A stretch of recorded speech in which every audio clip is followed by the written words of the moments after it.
Welcome aboard Just Jets with your captain, Matt O'Leary. Buckle up and enjoy the ride.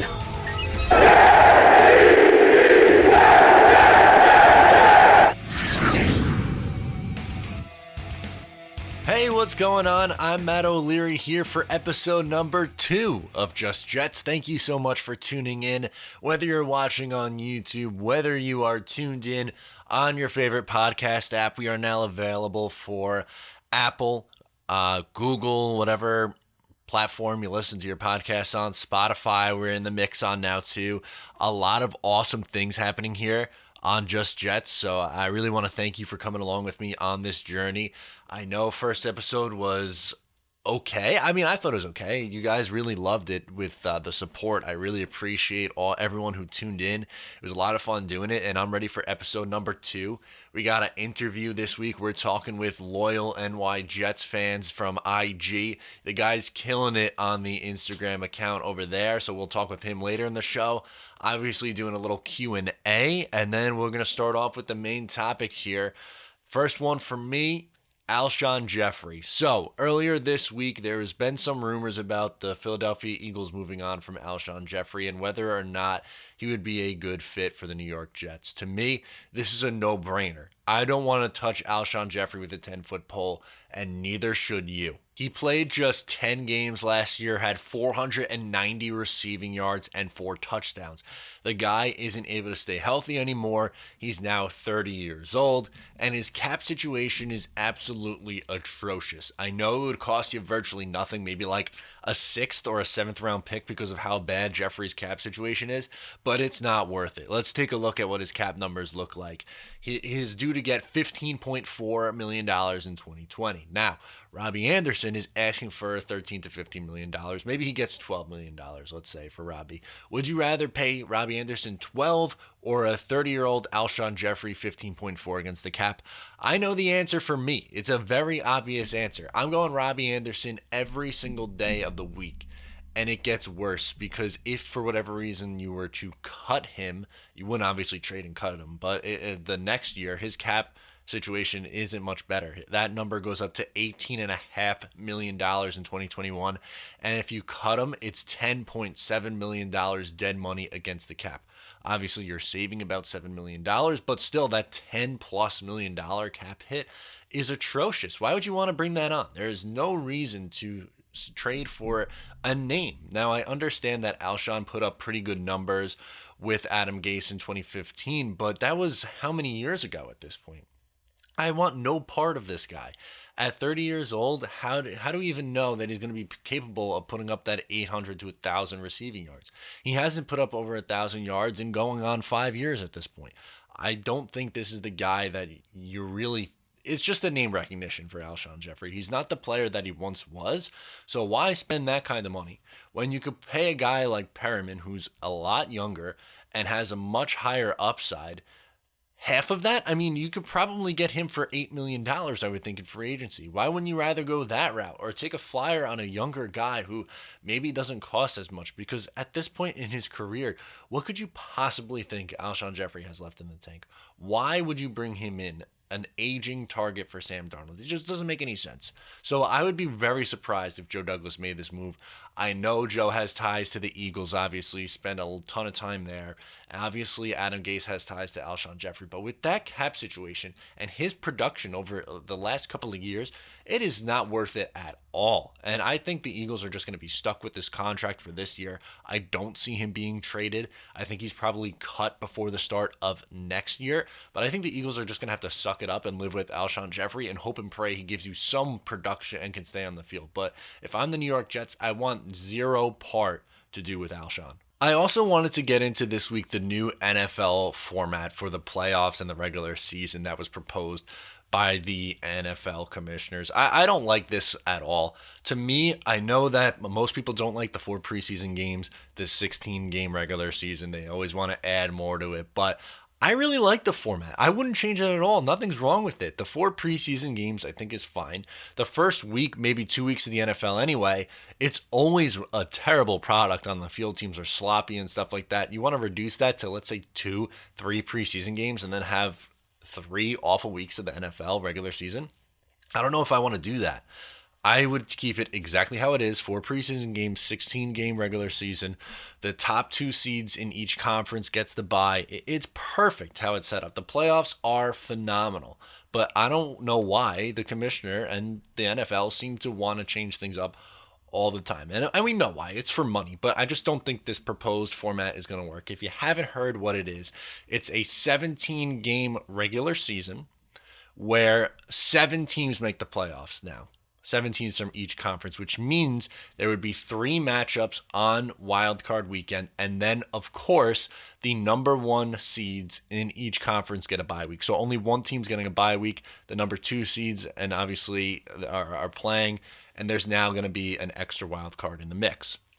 I don't like this either. I know this is going to seem very negative, as obviously I wasn't a big fan of the Alshon Jeffrey topic in my first segment. But in this one, why are you messing with a good thing? It's worked. And I know this is probably not good from a Jets perspective, because if you added a 7th seed, they make the playoffs in 2015, and there's probably a better chance for them to make the playoffs in 2020.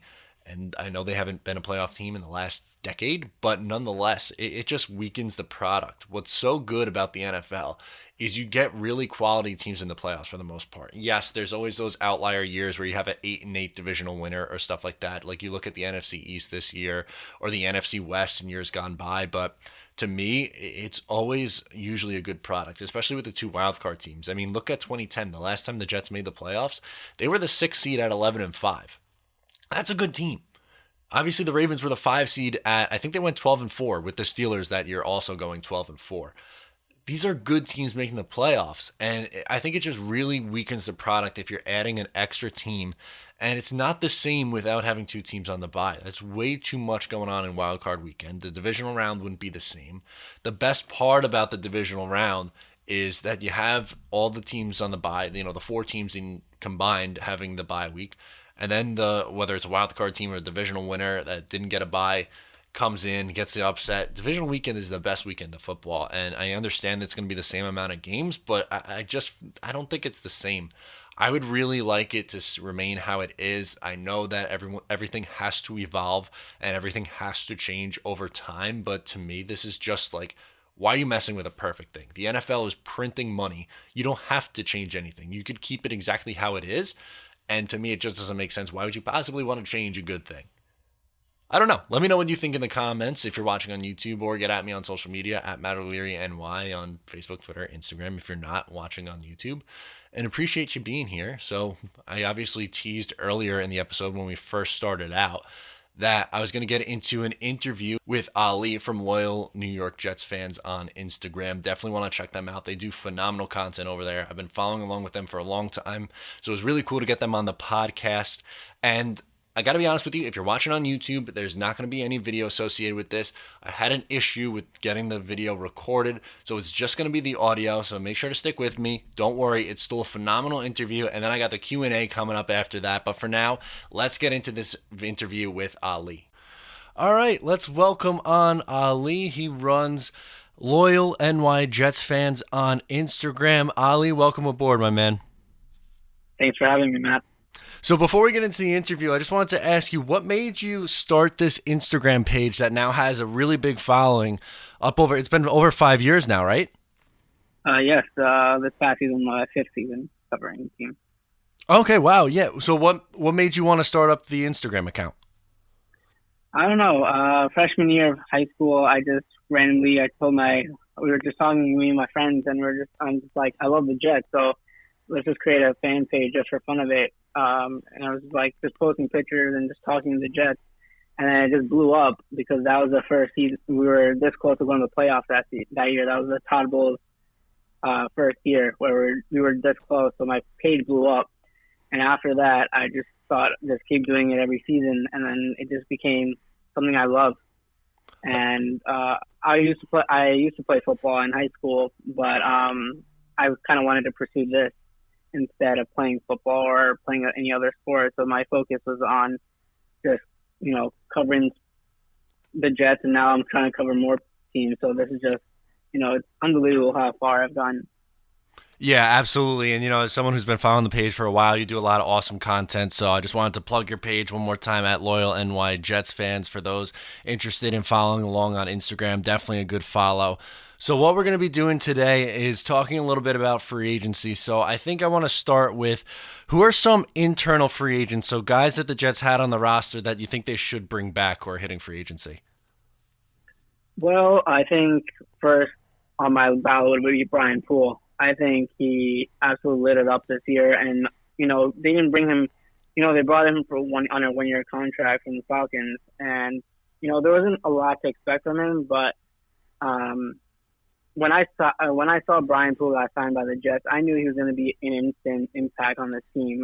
He stayed healthy throughout the season, and he stayed consistent, and I think that's what we have to have on that secondary. And with Greg Williams and how he uses him, he works perfectly for the team. Yeah, I'm right there with you. Honestly, I think Brian Poole is probably one of the better Mike McCagnon free agent signings. And to me, he was a huge upgrade over what Buster Screen was at the slot position on this team for a while now. Yeah, for sure. Another guy I think is probably Jordan Jenkins. He led the team in sacks. And, he's not the pass rusher that, he's not the number one pass rusher on this team. And he was this year, but he shouldn't be. We should have a better pass rusher than him. But he's also a really good depth player, and he has a lot of respect in the locker room. And he comes out and he plays hard. So I think Jordan Jenkins, I think he's a guy that they need to bring back. Yeah, I'm right there with you, 2 for 2 on this one. Jordan Jenkins, like you said, he's not your prototypical edge rusher in terms of someone who should rack up a bunch of sacks, but he's a nice complementary piece when it comes to the outside linebacker position for the New York Jets. And one of Mike McCagnon's better, mid-round draft picks there. I'm right there with you. Is there anyone else who's hitting free agency that you think the Jets should be bringing back? I think maybe Neville Hewitt. I think with a lot of injuries at linebacker, he came out and he balled out.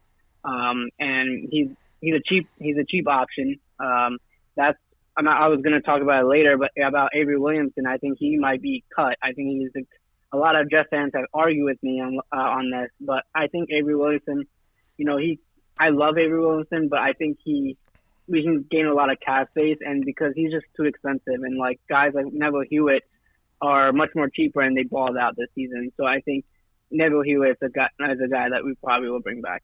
Yeah, and since you brought it up, we might as well talk about it right now with Avery Williamson. I agree with you too. I think he is someone who should be cut, and that's not to say anything bad about Avery. He was a very good player in his 1 year before he got hurt with the New York Jets, but to me, I just don't think you can allocate that much of your cap to 2 middle linebackers because CJ Mosley is going to be back as well. So I think you're better off moving on from Avery Williamson and then investing that money somewhere else, no? Yeah, 100%. I think the team has too many holes that they can't put that much money on just another linebacker. They have depth there. They have CJ Mosley there. That's enough for that position. Maybe if they want to go draft, they can later on in the later rounds. But I think he's going to cost a lot of money, and I think other teams are just going to want to grab him instead. Absolutely. One guy who is hitting free agency that we haven't talked about yet, Robbie Anderson. It came out earlier last week, actually, that it looks like he will not be returning to the New York Jets. What are your thoughts on that? Do you think he should have been someone that the Jets should be interested in? Is the price too high? What are you thinking with Robbie? I've done events with Robbie Anderson maybe 2 or 3 times. I've talked to him and stuff. He's a really good guy, and he balls out when he gets the opportunity. But the money that he wants, I don't think the Jets will offer. And there's a lot more bidders out there for him. There's the Panthers. There's the Eagles. Eagles have been trying forever to get Robbie Anderson on that team, and they're gonna go full force for him. I think we're with the depth of wide receiver in the class this year. You got to just draft a guy, or maybe in free agency go for like Rashad Perryman or Devin Funchess or something like that. A little bit more cheaper than Robbie Anderson because he's not gonna budge from 13 to 15 million. If he gets offered that, he's gonna take it. So I think that most Jets are gonna go like 10 million. I think they want him, but they are not gonna pay that much. they have so many other holes as well, like offensive line that they'll be focusing on in free agency that, they got to save the money. Yeah, for me, I mean, Robbie Anderson never eclipsed 1,000 yards. He came close in 2017. I think if his quarterback stayed healthy in each of the last 3 years, his numbers look a lot better. He probably goes over 1,000 yards in 2017 if Josh McCown doesn't get hurt at the end of the year. We know Darnold missed 3 games each of the last 3 years. I think that's something that we should keep in mind when looking at a guy like Robbie Anderson. Is 14 or 15 million dollars per year a little bit steep for a guy like Anderson? I think probably, but I don't love a lot of the free agent options out there at wide receiver, and I think for me, I would rather retain someone that Darnold has some form of chemistry with and someone he's comfortable with instead of going out and trying to find a cheaper option who just frankly might not be as productive as what Anderson could be in this offense. Yeah, I agree with you in a way where, Robbie Anderson is a big part of Sam Darnold's, progression. That's his target. But again, with the money-wise, obviously, Joe Douglas did not bring him in. It's all up to Joe Douglas and see if he wants it and Adam Gase wants it. And it actually makes me more nervous that Gase is going to be calling a lot of shots in free agency. That scares me a lot because I don't really trust him as a coach. I just don't. I hope the best for him. I hope he has a good season this season and proves me wrong. But I haven't seen anything in his career last season besides like that winning streak in the end. But it was also against trash teams, So we'll see how they progress.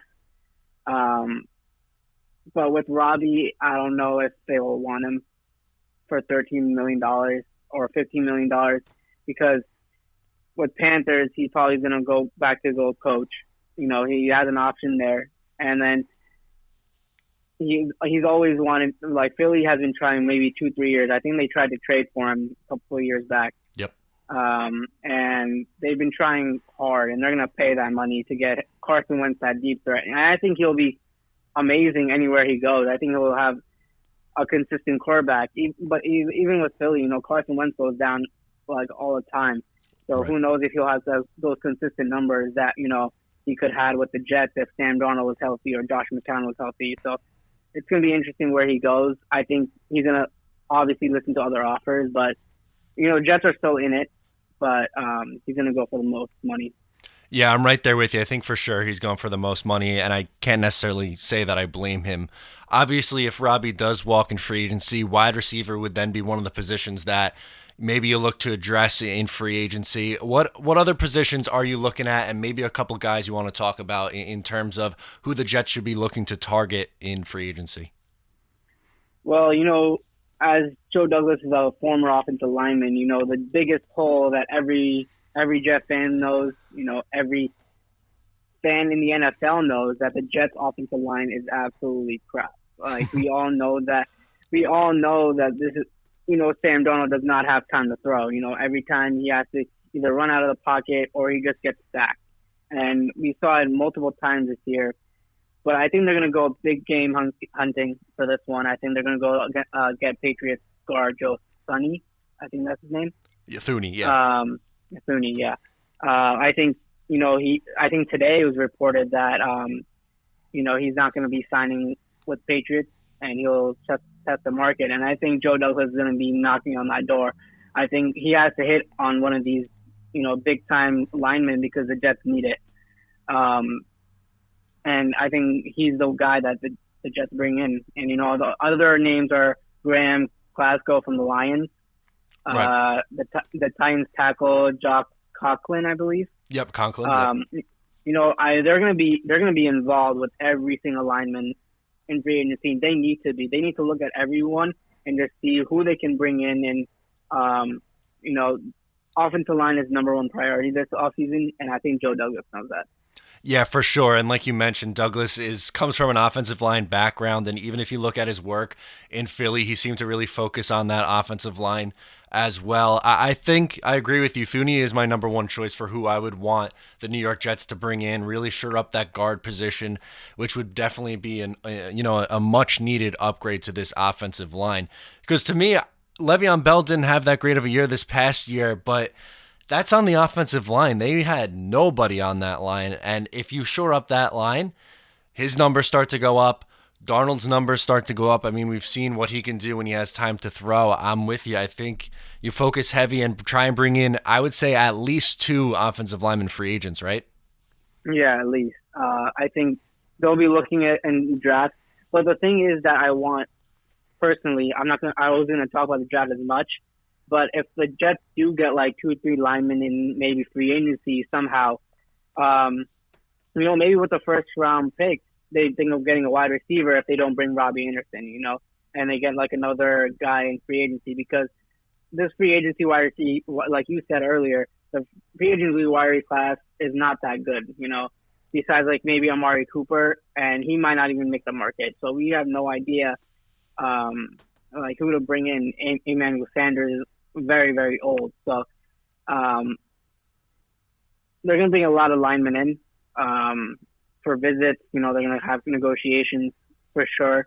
They're not going to close on all of them, but I think they have to close in at least 2.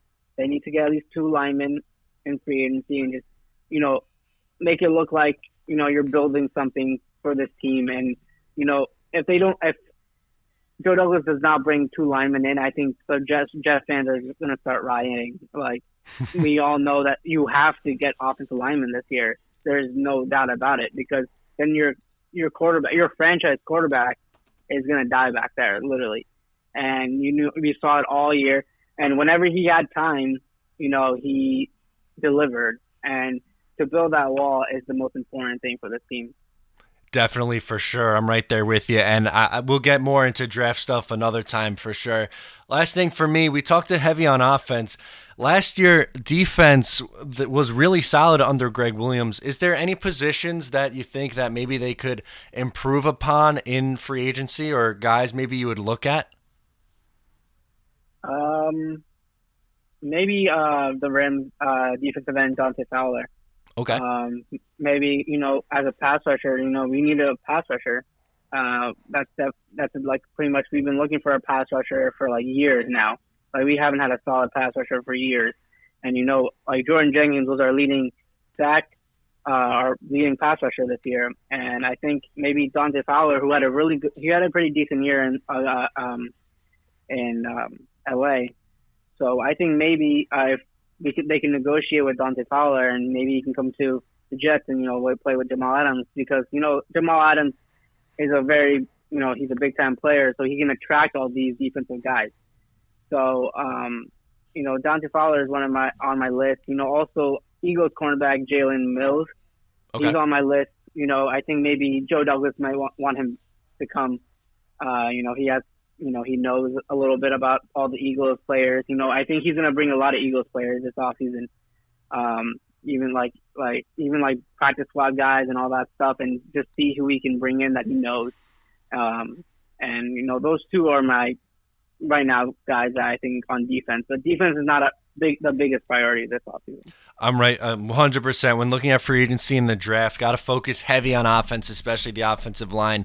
To me, the only 2 positions I really care about adding on is edge, like you mentioned, and corner. Everything else, you got a ton of defensive linemen, middle linebackers, you're solid there, and then we know how good the 2 safeties are on the back end. So I'm with you. Just maybe a corner and a nice edge piece, and that defense is pretty much set.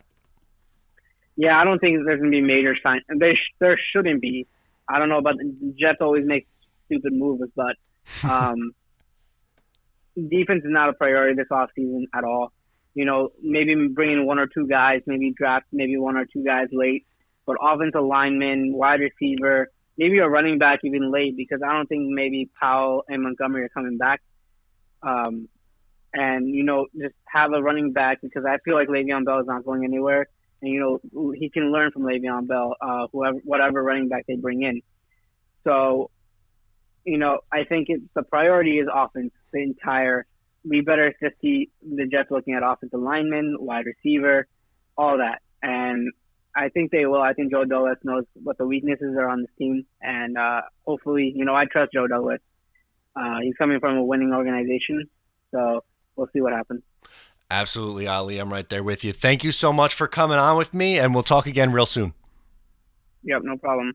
Thank you so much to Ali from Loyal NY Jets fans on Instagram. Obviously, like I said, a ton of great content over there. Really fun talking with him, and definitely want to have him on the show later as we move forward on this thing. Now it's time for the Q&A. First question, we are going to go to Pat in Connecticut, who wants to talk about the receiving core. Let's hear what he has to say. Hey, Matt, this is Pat from Connecticut. Loving the show. Got a question on our wide receiver group. Obviously, I think we're going to lose Robbie Anderson here. Thinking through the possibilities, maybe Cooper if he shakes loose from Dallas, or maybe even a second-level free agent. So wanted to get your take on how it shakes out. Do we use a second-round draft pick? Is that going to be enough for Sam to work with? Thanks. Yeah, it's a really interesting question. I really think that Robbie Anderson's gone at this point, which upsets me because I'm a big fan of his game. I think it'd be worth it to bring him back for about the $13-14 million for what he's looking for. I mean, if you look at what Tyrell Williams got paid and what his production is, I think that Robbie has a higher ceiling. Nonetheless, you would be paying for something that he hasn't done yet, more about his potential, but I would like to keep him with Darnold. Anyway, I would sign someone like Rashad Perriman. I really like him a lot. I think he is a solid receiver that you can get at a decent price. He came on ridiculously strong down the stretch in Tampa Bay. Obviously, there's a ton of competition in Tampa Bay with who's getting footballs. Obviously, you have Godwin there, Mike Evans, and a very inconsistent quarterback. But I think he would be a really interesting piece to this offense. He's a bigger guy. He runs really quick. He could be a potential replacement at a much cheaper option. So that would be what I would do for my second-tier free agent option. For me, I don't think Cooper hits the market.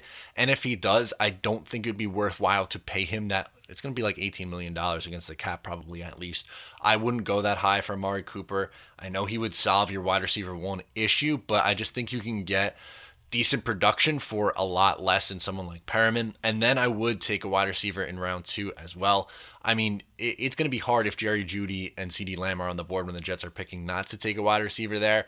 But ultimately, I think they're going to go best offensive lineman available at 11 and then take a wide receiver in the second round. So ultimately here, I would go Perriman, round 2, wide receiver, Crowder, and then possibly Doxson as your fourth receiver. And I think you can get by with that, especially with the 2 tight end setup that you could have going with Chris Herndon and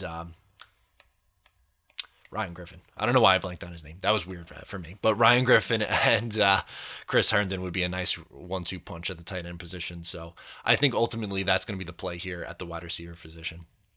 Moving right along, we're going to go to Vinny, also calling from Connecticut. And he wants to talk a little bit of trading up in the draft. Hey, Matt, this is Vinny Cervetta calling in Milford, Connecticut. My question to you is, do you think there's any scenario at all that the Jets might do some type of package deal to move back up into the top 10 and draft that big tackle out of Georgia, Andrew Thomas, and try to fix the bleeding on that offensive line right where it starts? Let me know. Go Jets. Thank you so much for the question, Vinny. To me, I don't think the Jets are going to move up. They're not really in a position where they could offer draft capital in the later rounds in order to move back up into the top 10. I think with other teams potentially moving up to get quarterbacks, like let's face it, I think you're going to see 3 quarterbacks go in the top 10. One, Joe Burrow's going 1 overall. Tua's not making it past Miami. Justin Herbert's going to be taken in the top 10. Those are 3. And there are 4 really good offensive linemen between Wills, Wirfs, Andrew Thomas, and Mekhi Becton. I think you can sit at 11 and just take the best player available at the offensive line, obviously. One of those 4 guys should be there. I think it's either going to be Thomas or Becton. And you just take whoever's there and go from there. Obviously, it's a little bit risky, but they can't afford to move up. They need their later draft picks. So that would be my play in the draft. All right, let's move on to Mike, who has a question on the head coaching situation. We all know how I feel about the Jets' current head coach. Mike from Bayshore, once this dumpster fire that's done with Adam Gase, who do we hire? The enemy? Hopefully, Jim Harbaugh. Please, I'd love to hear your response. Thank you so much for the question. That was, yeah. I mean, you know me really well. If you know how I feel about Adam Gase, I didn't want him to be hired by the New York Jets at all. He was my least favorite candidate going into the coaching search when he was originally hired. I wanted Matt Rule. Didn't really want Mike McCarthy. That's probably a story for another day. But the three guys that I would have been okay with: Matt Rule, Todd Monken, or Cliff Kingsbury, who I think has done a really nice job in Arizona, by the way. Obviously, that's a bit of a building process there, but those are the three guys that I remember that I was really all in on and would have been okay with. Eric Bieniemy is an interesting option because I'm surprised he didn't get an offer this past year. He has been the offensive coordinator for the last couple of years under Andy Reid. Kansas City Chiefs offense has been absolutely on fire. I know that it's controversial because obviously he is an African-American offensive coordinator, has not gotten an opportunity to be a head coach. And a lot of people are concerned about that because the NFL, look, I mean, it's getting more progressive as we go along, but it still has some room to grow in that category. And I mean, let's face it, the fact that Adam Gase has a job right now as a head coach and Eric Bieniemy doesn't certainly raises some eyebrows. But to me, that's who I would look for. At the end of the day here, I know I'm getting way ahead of myself, but I think the Jets are setting themselves up with their schedule and with anything they could do in the draft and in free agency. They are probably going to be about 7-9 again this upcoming year. And if they don't make the playoffs, I think that Adam Gase should get the boot. So let's say he gets fired after 2 years. Bieniemy would probably be my number one choice.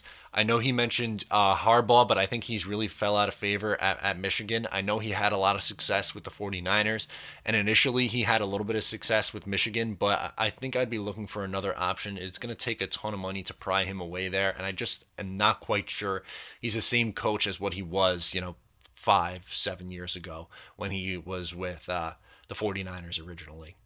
Last question is Shawnee Huevos, who wants to talk a little bit about Joe Douglas. So let's hear it. Hey, Matt. This is Shawnee Huevos. I was just calling in to say that I'm a huge fan of the show, and I like the longer format. I was just wondering what you think Joe Douglas's first move should be this off season. Like what the first thing he should do is. Go Jets, Jets, Jets, Shawnee Huevos. Check out my band, Aimless Again. We're from Long Island. We're like a punk band. Check us out, Aimless Again. All right, Matt. Yo, thank you. All right. You got a plug in there for his band, too. Appreciate it. Gotta love the hustle. Not a huge punk guy. I'm more of a pop punk guy, if I'm being completely honest, Shawnee Huevos. But I'll check you guys out. Aimless Again. I'll plug them, too. Aimless Again. Check out their music. Cool. Joe Douglas, though, if I was Joe Douglas, my first move outside of like the obvious of like cutting Tremaine Johnson, like I'm going to go free agency.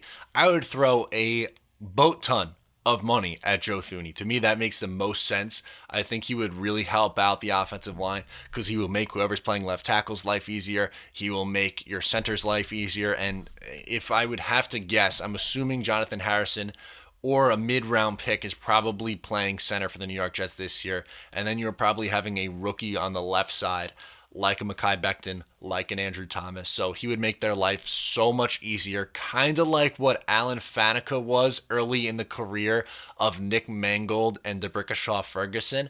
I think Thuney would fill that role. He's younger than what Faneca was even when he was brought in at that time. And to me, Thuney's a top 5 guard in this league. And you just really need to shore up that offensive line. That's the most important thing. Shore up that line and then get as many weapons for Sam Darnold as possible. They got to go offensive heavy in free agency and in the draft. And to me, that's the biggest thing, is fix those needs, fix their obvious needs. Well, that's going to do it for episode number 2. I hope you enjoyed the episode. I had a blast doing it. Make sure to tune in. Every single Monday, new episodes are dropping. Got a nice interview lined up for episode 3. If you're a New York Jets fan and follow along on the internet, you're going to know this guy, or you should anyway. If you don't, well, I'm going to save it. I'm going to tease it. I'm not saying who it is yet. You got to tune in on Monday. Really cool guest lined up. Love his opinions. Has great opinions. I align with a lot of them. So really excited to talk to him, and we'll get after it next Monday. But for now, I'm Matt O'Leary. Thanks for tuning in, and I'll talk to you next time.